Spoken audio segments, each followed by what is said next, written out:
ये मनमुखी चाल एक जन्म के लिए बंद कर दो। अभी तक जो हुआ हुआ, अब आज्ञा से चल लो, अभी परिवर्तन हो जाएगा जीवन का। कितना मन के अनुसार चलोगे, ये बहुत कटिंग करता रहता है। सत मार्ग की कटिंग करके ये असत मार्ग को मिलाकर बैलेंस बनाए रखता है अपना मन, क्योंकि मन मर जाएगा सत मार्ग में। जे भी मन मरा चिदानंद रस में प्रवेश होगा। जीवित मन भगवदानंद का अधिकारी नहीं रहता। जीवित मन अर्थात विषय स्फुरणा वाला तो मरना नहीं चाहता, उपासक मारना भी नहीं चाहता।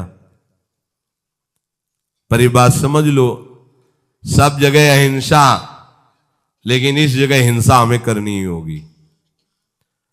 जो सब जगह अहिंसा धर्म का पालन करते हैं वो इस यहां हिंसा करते हैं, मन को मारते हैं। सब जगह हिंसा करते हैं, जो एक जगह ये अहिंसा व्रत लिए हो कि मन को नहीं मारते, वही दुर्गति को प्राप्त। एक की हिंसा करनी होगी, मन की, मन को मारना होगा। बोले दिखाई नहीं देता और किस डंडे से मारे, काहे से मारे, जहर खा ले तो शरीर नष्ट होगा, मन में कोई फर्क नहीं पड़ेगा। एक ही डंडा है जो इसको मार सकता है, नाम। राधा राधा राधा हर समय इसके ऊपर पड़ता है, इसलिए नाम जप करना नहीं चाहता और कुछ भी इससे करवा लो। हाँ, घंटों आप कोई भी सेवा करवा लो, राजी हो सकता है, लेकिन 1 घंटे बैठकर तदाकार वृत्ति से एक नाम को निरंतर जपो, ये राजी नहीं रहेगा, क्योंकि हर नाम उसके ऊपर प्रहार की तरह पड़ता है मन के ऊपर।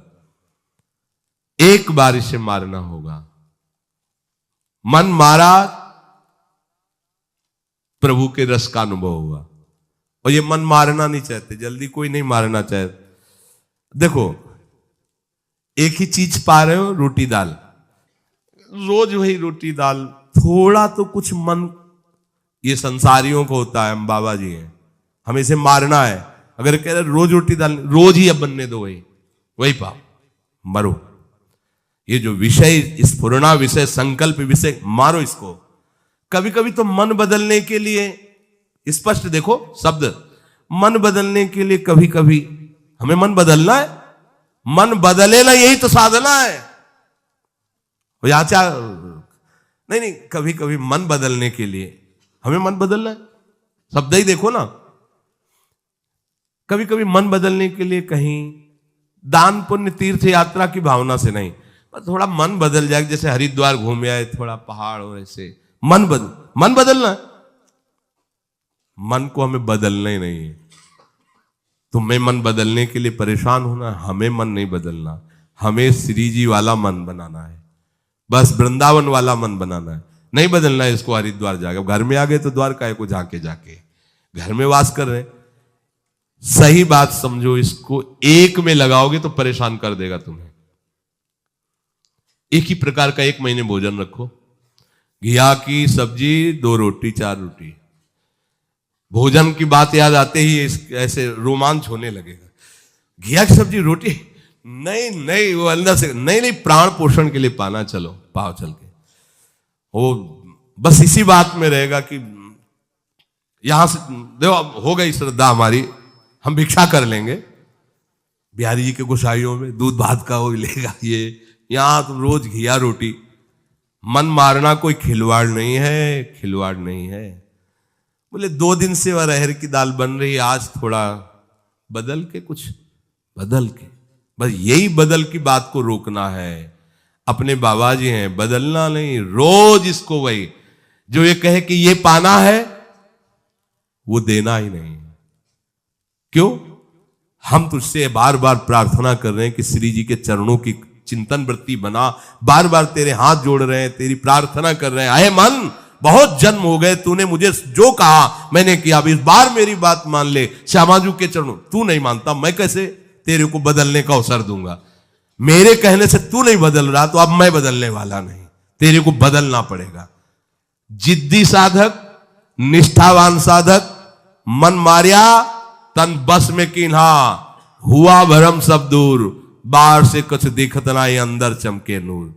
ये मन की विलासता प्यारे बंद करो, इससे हमारे जन्म जन्म बिगड़ते चले जा रहे हैं। बड़ा विचित्र खेल है। तो वो हर समय भजन करते करते ना, वो ऐसा लगता है डिप्रेशन में चले जाएं। तो 30-40 मिनट के लिए बड़ा फेवरेट प्रोग्राम हमारा है अमुक अमुक, वो देख लिया करें। ये देखो जहर कितना उगल रहा है अंदर से मन। सब बात आपकी मानेंगे, थोड़ी बात हमारी मान लो बस। वो सर्च करके 30-40 मिनट प्रोग्राम देखो, 24 घंटे के लिए उसने अपनी पूरी तैयारी कर ली मन ने। अब वो तुम्हें गिराएगा 24 घंटे, बार बार सीन ला के बार बार। आप बिल्कुल इसको किसी दुश्मन को मारना हो तो पहले उसके बल को नष्ट किया जाता है। कहां कहां इसका बल है उसको नष्ट करो, कमजोर करो। तो मन का बल है विषय सेवन, इसे विषय सेवन मत कराओ, ये निर्बल हो जाएगा। निर्बल मन को भगवदानंद में लगाओ तो भगवन नाम, भगवत रूप, भगवत लीला, इस पर अधिकार करके इसे भगवत स्वरूप। इसका मर जाने का मतलब अमर हो जाना। मन की वासनात्मक वृत्ति का नाश करना ही मन की हिंसा है। और जहां वासनात्मक वृत्ति नाश हुई तहां वो अमर हो गया, वो कृष्ण रूप हो गया, वो परमानंदमय हो गया। तो श्री भगवान कहते वासुदेवा सर्वमिति सा महात्मा सुदुर्लभा। जिसने सब जगह अपने आराध्य देव को देख लिया, ऐसा महात्मा दुर्लभ है। तो कहते प्रभु इतनी मंगलमयी बात आपने बताई कि मेरी शरण में हो जाए माया से तर जाएगा और सब जगह वो मेरा साक्षात्कार कर लेगा, फिर ये लोग आपकी शरण क्यों नहीं होते? तो प्रभु ने कहा कि वो जो पाप कर्म करते हैं, दुष्कृति होते हैं, मूढ़ होते हैं, वो मेरी शरण में नहीं आते। अगर वो आ जाए तो उनका भी कल्याण हो जाए। प्रभु आप इतने उदार दाता हैं, फिर सब लोग आपसे ही क्यों नहीं मांगते? अन्य देवताओं का पूजन भजन करके उनसे भी चाहते हैं। तो ऐसा कामैस्तैस्तैर्हृत ज्ञाना प्रपद्यन्ते अन्य देवताः तम तम नियममास्थाय प्रकृत्या नियता स्वया। ये जो कामनाओं से ग्रसित लोग होते हैं, इनको जहां सुनने को मिला कि इस देवता की ऐसी आराधना करने से ये कामना की पूर्ति हो जाती है, तो उनको शुद्ध ज्ञान तो होता नहीं है, शुद्ध सत्संग तो मिला नहीं है। तो अपने अपने स्वभाव के अनुसार वो उस देवी देवता की आराधना करने लगते हैं। अब भला बताओ, किसी भी आराधना में अंबा भगवती, उनके ऊपर शराब की बोतल, अत्यंत सुकुमार पशु पक्षियों को काटना, हमारी तो समझ में ही नहीं आया कि कौन सी आराधना हो रही भाई। एक बार कहते हो जगत जननी अम्बा की जय। जगत जननी की अम्मा है वो, जगत जननी है, अम्मा है वो। जितनी माता है उनकी भी अम्मा है वो, सब बच्चों की वो माँ है, चाहे वो बड़ा हो, बूढ़ा हो, जड़ हो, चैतन्य हो, जगत जननी। भला माँ अपने बच्चे का गला कटते देख करके कैसे प्रसन्न हो सकती है? मुझे तो आज तक ये बात समझ में नहीं आई कि ये लोग कैसी मूढ़ता करते हैं। परम पावन महादेव जी के अर्धांग में विराजमान भगवती भला मदिरा का भोग कैसे स्वीकार करेंगी? शराब कैसे पिएंगी?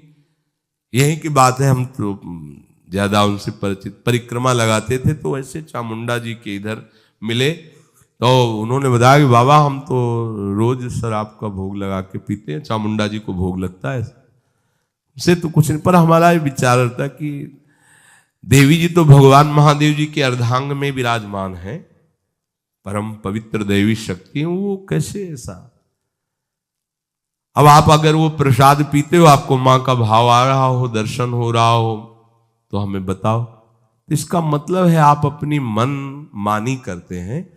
शास्त्रों में तो किसी भी देवता या देवी को प्रसन्न करने के लिए जब तक आराधना कर रहे हो तब तक निर्विषय होने की बात पाई हमने, जहां जहां आराधना पाई।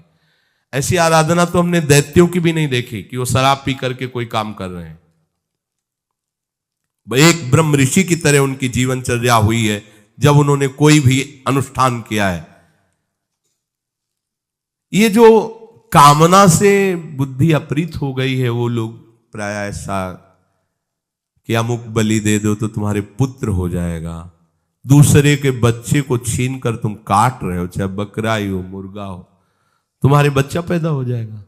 अरे वो अगर बच्चा तुम्हारे प्रारब्ध में नहीं लिखा है ना तो नहीं होगा, अगर होगा भी तो ऐसे कृत्य के कारण वो तुम्हें जीवन में कभी सुख चैन नहीं लेने देगा, कभी तुम्हारी शांति नहीं आने देगा, हर समय तुम्हें अशांत और जलना होगा। अधर्म से किया हुआ जो भी अनुष्ठान है उसका परिणाम विनाशकारी और दुखदायी होता है। भगवान कहते हैं ये ज्ञान इनका अपहरण हो चुका होता है कामना के कारण। ये अपने अपने स्वभाव के अनुसार उस देवता का, उनकी आराधना के नियमों को धारण करते हैं और देवताओं की शरण होकर अपनी अपनी कामनाओं की पूर्ति चाहते हैं, क्योंकि इनका लक्ष्य केवल लोक परलोक की भोग वस्तुएं ही है जो क्षणिक है, कुछ समय के लिए है। भगवत प्राप्ति करना है, विवेक जागरण करके सत्य वस्तु में स्थित होना है, ये कामना की पूर्ति वाले लोग नहीं जान पाते हैं। बढ़िया उपाय पीछे भगवान ने बताया था कि यदि आप कोई कामना भी करते हो और हमारी शरण में आ जाओ, हम इसे कामना की पूर्ति चाहो, पर भगवान की तरफ आने पर देखो एकदम ब्रेक लग जाती कि आप ऐसा ऐसा भोजन नहीं करोगे, ऐसा संग नहीं करोगे, ऐसा, ये सबको बड़ा कठिन लगता है और मनमानी आचरण भी करते रहो और देवता कामना की भी पूर्ति कर देगी, ये मार्ग सरल लगता है। धन संग्रह की कामना, भोग भोगने की कामना, ये दो बातें सबको परेशान किए हुए हैं और दो बातें एक ही जगह बहुत जोर से पूर्ण हो जाएंगी। जे ही भगवान की शरण होगे तो भगवान के चरणों में मां लक्ष्मी वास करती, धन की इच्छा नहीं रह जाएगी। देख लेना, हृदय से हो जाओ, हृदय से शरण हो जाओ और भगवान सब सुखों का हेतु है, इसलिए किसी सुख भोगने की इच्छा नहीं रहेगी। पर ये पहले सबको समझ में नहीं आती, सबको लगता है ऐसा करो, कोई विधान किए, इतना अनुष्ठान किया, इतना दान पुण्य किया और इतना मिल गया, ये अच्छा लगता है, इसीलिए देवताओं की तरफ ज्यादा भागना होता है। श्री भगवान कह रहे हैं स्वभावो मूर्धनि वर्तते, ये स्वभाव के कारण ही ऐसा करते हैं। अच्छा, कोई भी देवता ना स्वयं मोक्ष को प्राप्त है, ना तुम्हें मुक्त कर सकता है। एक छोटी सी शक्ति उसके अंदर है, जैसे गांव के प्रधान की शक्ति एक सीमा में, फिर उसके ऊपर, फिर उसके ऊपर, फिर ऊपर, ऐसे ही है। ये सब छोटी छोटी शक्तियां सब भगवान ने ही दी है, लेकिन वास्तविक कामना की पूर्ति तो केवल श्री हरि से होगी, दूसरे से नहीं होगी। अपने जितने सत्संग सुनते हैं, अपने को अनन्य हो जाना है, कोई भी कामना नहीं रह जाएगी, न जीने की, न धन की, न सुख। ऐसी मस्ती आएगी, मान लो कोई साधना, कोई अनुष्ठान करने की जरूरत नहीं, भगवद आश्रित हो जाओ और नाम जितना बन सके उतना नाम गुनगुनाते रहो, पड़े रहो भरोसे पे। वो चीज मिलेगी जो कहीं किसी साधना से नहीं मिलती। ये जीवन की सार बात आपको बता रहे हैं, आपको जो चाहिए वो मिल जाएगा। बस हमारी प्यारी जो की शरण हो जाओ, जितना बने नाम जपो, अन्य आश्रय रहित हो जाओ, सब ठीक हो जाएगा। ये जो बेचारे कामना से जिनका ज्ञान अपहृत हो गया, वो यहां तक आ ही नहीं पाते, वो उसी में फंसे। अगर कहीं थोड़ा सा पवित्र भाव भी हुआ तो देवताओं का अवलंबन ले लेते हैं और उनसे अपनी कामना की पूर्ति के लिए आराधना करते रहते हैं। ये अमूल्य जीवन जो भगवत प्राप्ति के लिए था, निष्कामता के लिए था, भगवत प्रेम के लिए था, वो ऐसे ही खो देते हैं। संतों की आज्ञा में बहुत कृपा भरी होती है। अगर कोई उनकी आज्ञा का पालन कर ले तो परम कल्याण निश्चित है, परंतु महात्मा की आज्ञा का पालन कोई देहाभिमान रहित ही कर सकता है पूर्णतया, नहीं देहाभिमान आड़े आ जाता है। देवर्षि नारद जी ने भक्ति सूत्र में कहा, महत्संगस्तु दुर्लभो अगम्यो अमोघश्च। ये महत्संग वासुदेवा स्वर्मित सा महात्मा सुदुर्लभा, महात्मा की जिसकी ये अनुभूति है जड़ चेतन सब भगवत स्वरूप है, ऐसे महात्मा का मिलना बड़ा दुर्लभ। श्री भगवान कह रहे हैं समात्मा सुदुर्लभा। महत्संगस्त दुर्लभ हो, देवर्षि नारद जी भी स्वीकार करते हैं, बड़ी दुर्लभ बातें हैं। यहां जो कहा जा रहा है कि महात्मा ऐसा दुर्लभ है, वो दैवी संपत्तिवान, साधु स्वभाव वाला, पूर्ण सदाचारी, भागवत धर्म का अक्षरशः पालन करने वाला और निरंतर भजन परायण, ये महात्मा का लक्षण है। खोए रतन फिरत जे घर घर, कौन काज ऐसे जिए। क्या जीवन ऐसा, अगर हम भगवान के भक्त का वेश धारण करके अपनी रसेंद्री और जनेंद्री के सुख के लिए भटक रहे तो धिक्कार है, हमारे जीवन को धिक्कार है। श्वांग रचने से काम नहीं चलता। अपने जीवन को प्रभु के चरणों में जो समर्पित कर देता है वही महात्मा बनता है। मनमानी आचरण बड़ा विचित्र खेल है। हम भेष रख करके भी वही करना चाहते जो संसारिक जन करते हैं, फिर हम में और संसारिक में अंतर क्या रहा। संसारिक विषयों में टूट जाता है और साधु विषयों पर विजय प्राप्त करता है।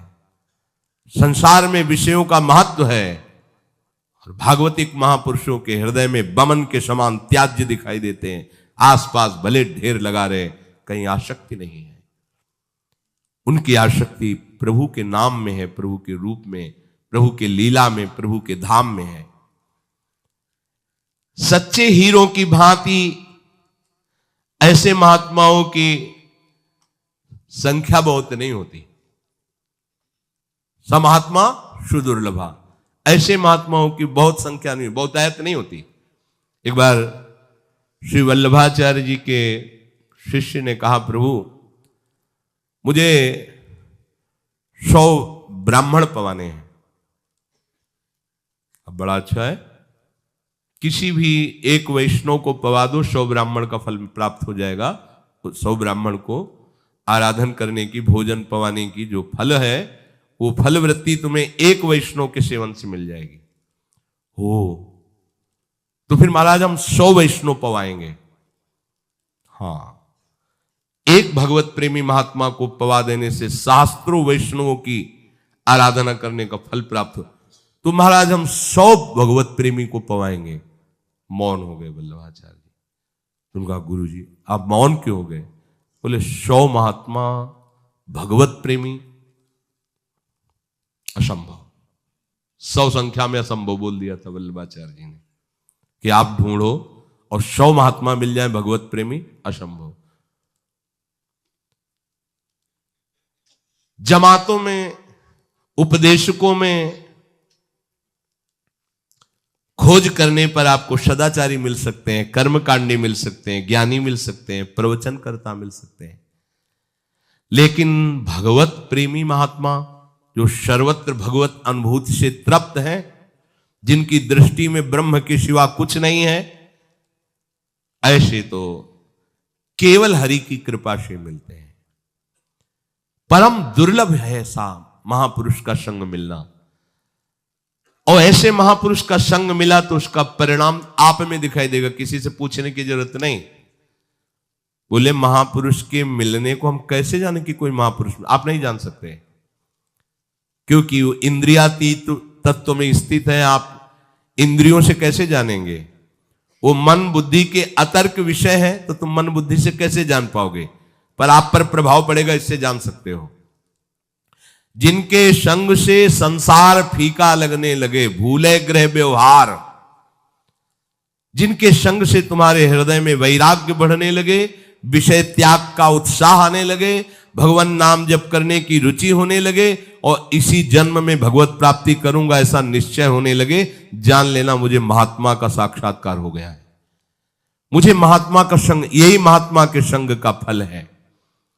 परम दुर्लभ योगी ज्ञान जनवांछित भगवत प्रेम की प्राप्ति का तुम्हारे हृदय में उत्साह हो जाएगा।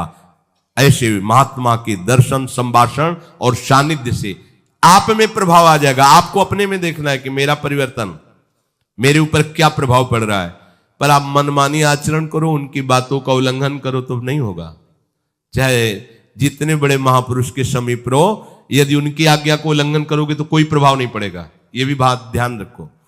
महाप्रभु श्री कृष्ण चैतन्य देव भगवान के स्वयं अवतार हैं। वो कोई जीव नहीं है, ईश ही आए हुए हैं आचार्य रूप में। और कृष्णदास नाम के एक वैष्णव उपासक को आपने ही स्वयं तीर्थ यात्रा के लिए स्वीकृति दी, कृपा करके। और रास्ते में जब महाप्रभु यात्रा कर रहे थे तो एक परिकर मिला भेषधारियों का, जो वाम मार्गी थे। वाम मार्गी वेद के विरुद्ध आचरण करते थे। महाप्रभु तो बेशुद्ध अवस्था में रहते थे। उनके प्रलोभन से कृष्णदास जी उनके पास चले गए। वो लोग वाम मार्गी जिससे शास्त्र निषेध करता है, आप ये न करो ये न करो, वो सब करते थे। व्यभिचार आदि, मद्यपान आदि, ये सब करते थे वाम मार्गी। महाप्रभु को जो सुधाई, कहा कृष्णदास देखा उन वाम मार्गियों के संग। तो कृष्णदास से कहा ऐसा क्या? और उनसे कहा तुम्हारे पास तो बहुत लोग हैं, हमारे पास तो एक ही सेवा कर, वापस कर दो। तो लोग महाप्रभु पर प्रतिकूल व्यवहार करना चाहा। भगवती तेज से कृष्णदास की रक्षा की, उनसे निकाला उनको। अब आप विचार करो, महाप्रभु चैतन्य देव के समीप यदि उनकी आज्ञा का पालन नहीं किया, उनकी बात नहीं मानी, महाप्रभु प्रेमावतार हैं, कैसे आकर्षण हो गया वाम मार्गियों का। अगर आप महापुरुष के पास रहते हो, उनके अधीनता स्वीकार नहीं करते हो, थोड़ी भी मनमानी करते हो तो प्रभाव नहीं पड़ेगा। दूर से कोई महाप्रभु का चिंतन कर ले तो भजन में वृद्धि हो जाए।